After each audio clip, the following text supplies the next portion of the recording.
The entire boardroom burst into laughter when the CEO said it.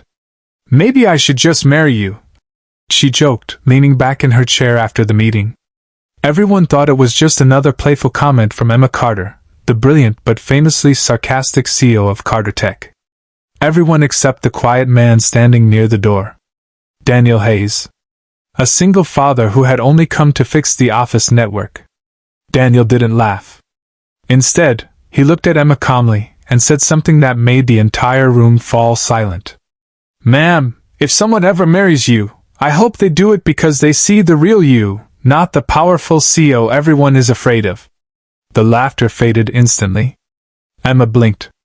No one had ever spoken to her like that before.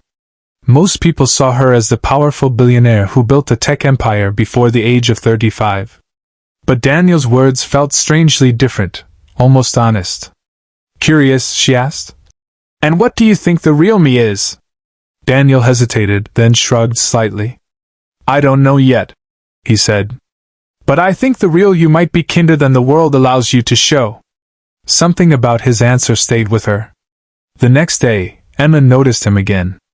Not fixing computers, but waiting outside the building with a small girl holding his hand. His daughter. She looked sick, pale, but smiling bravely. Emma overheard Daniel quietly telling her, "Don't worry, sweetheart. Daddy will figure everything out." For the first time in years, the powerful CEO felt something unexpected in her chest. Concern. She had joked about marriage, but she had no idea that this quiet single father's life was about to change hers forever. Emma Carter couldn't stop thinking about the quiet man who had answered her jokes so honestly. Most people in her world laughed at everything she said. Investors, executives, even reporters treated her words like gold. But Daniel Hayes had responded differently. He had answered her like she was just a person. The next morning, Emma deliberately walked through the lobby earlier than usual. And there he was again. Daniel sat on a bench near the entrance, holding his little daughter's hand. The girl leaned weakly against his shoulder, while he whispered something that made her smile. Emma slowed her steps. For a moment, she simply watched. Daniel looked tired. The kind of tired that came from sleepless nights and endless worry. She overheard the receptionist asking softly, "Did the hospital call back?" Daniel shook his head. "Not yet," he replied quietly. "But they said the treatment might start next week, if I can arrange the payment." Emma felt her chest tighten. For the first time, the billionaire CEO realized something uncomfortable. While her company signed million-dollar deals every day, this father was struggling just to save his child. Without thinking, Emma walked toward them. Daniel looked surprised when he saw her. "Ms. Carter," he said respectfully, standing up quickly. But before he could say anything else, the little girl looked up at Emma and asked something innocent that completely melted the room. "Daddy, is she the lady who wants to marry you?" Daniel turned red instantly. Emma froze for a second, then unexpectedly laughed. But instead of making another joke, she knelt beside the little girl and smiled gently. "No," she said softly. "But I think I might want to help your daddy first." And in that moment, Emma Carter unknowingly stepped into a story that would change all three of their lives forever. Daniel felt deeply uncomfortable as Emma Carter knelt beside his daughter. People like her didn't usually stop for people like him. Yet Emma spoke gently to the little girl. "What's your name?" "Lily," the girl answered with a shy smile. Emma noticed how pale she looked, how thin her small hands were. Years of running a massive company had trained Emma to read numbers and people quickly, and something about Lily's condition worried her.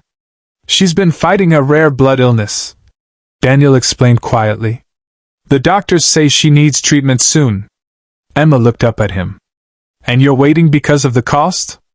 Daniel didn't answer right away. Finally, he nodded. "I'll figure it out," he said firmly. "I always do." Emma studied his face. There was no anger in his voice, no bitterness toward the world. Just determination. That alone impressed her more than most executives she had met. "Come with me," Emma suddenly said. Daniel frowned. "Where?" "My office." Inside the top floor of Carter Tech, Daniel felt completely out of place. The glass walls, the city view, the massive desk, it was a different world from his small apartment. Emma made a phone call. Within minutes, one of the best medical specialists in the city was on the line. Daniel stared at her, confused. "Why are you doing this?" he finally asked. Emma paused before answering. "Because yesterday you reminded me that people should see the real me." She looked at Lily, who was quietly coloring with a pen on a notepad. "And maybe the real me doesn't want a little girl waiting for help." Daniel didn't know what to say. But deep inside, something told him that Emma Carter's kindness was only the beginning of something much bigger. Within 2 days, everything began to move quickly. Emma Carter used every resource available to her. Appointments were scheduled. Specialists were consulted. Tests were arranged at one of the best children's hospitals in the country. Daniel watched it all happen like a dream.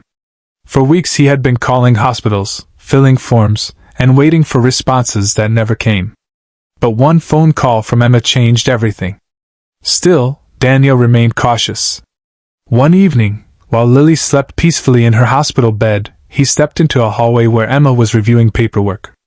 "You don't have to do all this," Daniel said quietly. Emma looked up. "Yes, I do." Daniel shook his head. "People don't just help strangers this much." Emma smiled slightly. "You fixed our entire network system in one night when everyone else failed," she reminded him. "You refused extra payment. And you left before anyone could thank you." Daniel shrugged. "It was just my job." Emma leaned back in the chair. "Exactly," she said. "Kind people always say that." For a moment, they both stood silently. Then Daniel said something that surprised her. "You know, when you joked about marrying me, everyone laughed because you're powerful." Emma raised an eyebrow. "And? But power doesn't impress me," Daniel said calmly. Emma crossed her arms with curiosity. "So what does?" Daniel looked through the glass window toward Lily's room. "Someone who shows up when a child needs help." Emma didn't reply immediately. But deep inside, something about Daniel Hayes was slowly changing how she saw the world, and maybe even how she saw herself. Lily's treatment began the following week. The hospital staff treated Emma Carter with enormous respect, but Emma made one thing clear. "This isn't about me," she told them.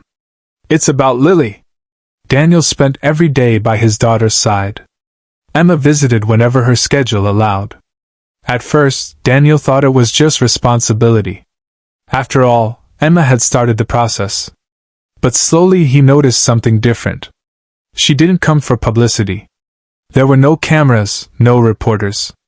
Sometimes she simply sat beside Lily, reading her stories or bringing small toys. One afternoon Lily looked up at Emma and asked something that made both adults freeze. "Are you my daddy's friend?" Emma glanced at Daniel before answering carefully. "I hope so." Lily smiled brightly. "Good," she said. "Because Daddy doesn't have many friends." Daniel laughed softly but looked embarrassed.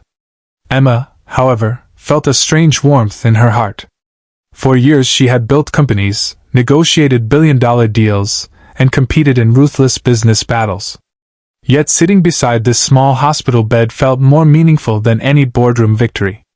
Later that evening, Daniel walked Emma to the parking lot.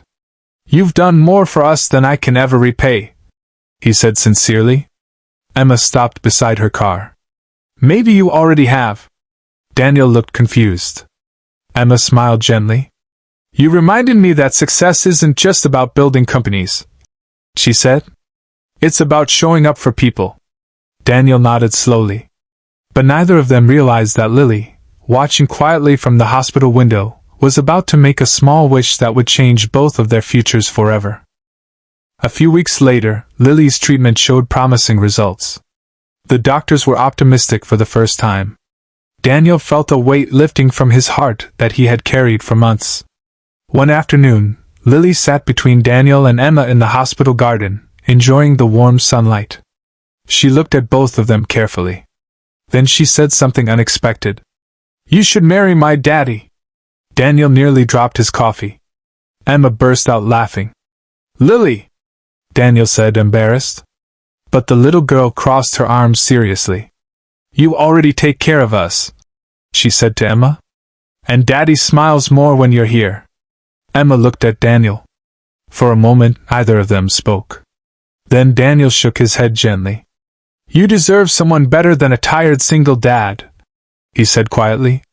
Emma's smile faded slightly. Daniel, she replied softly. The day you answered my joke in that boardroom, you showed me something rare. What? A man who cares more about people than money. She looked at Lily playing with a small flower nearby. And honestly, the world could use more people like that. Daniel didn't know what the future held. But for the first time in a long time, hope felt real. Emma Carter had once joked about marrying him. But somewhere along the way, the joke had turned into something much deeper. Because sometimes the greatest love stories begin not with romance, but with kindness.